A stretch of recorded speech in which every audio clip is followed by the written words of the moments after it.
This world is God's hobby.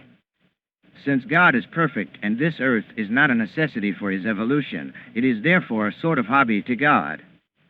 For example, there are two kinds of artists. One type is the commercial artist who makes art pay, and the other type is one who creates gossamer wings of art with no market value, simply for the personal enjoyment of it. Now we cannot think of God as commercial, for he has nothing to gain from his art of creation.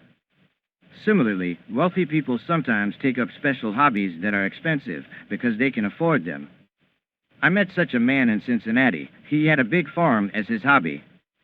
When I visited there as his guest, I said, "Your farm is not paying for itself, is it?"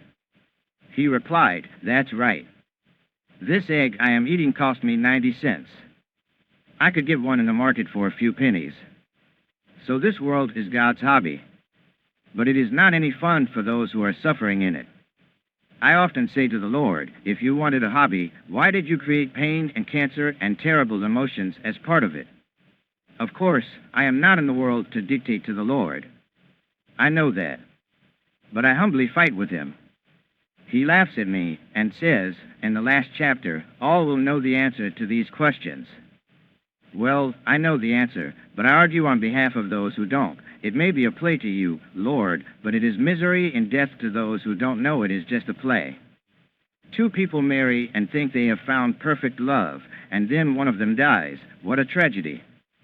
Or someone who has made lots of money thinks he is happy and then sees the stock market crash and in despair jumps out the window. How terrible.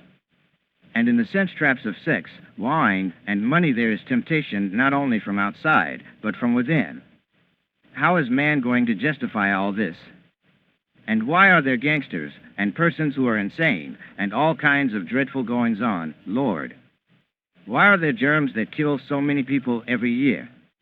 If the bones of those who die of disease were heaped together, the pile would be as high as the Himalayas, and yet it is a hobby to you, God. What about those who are victims of your hobby? And the Lord says, I have made all men in my image.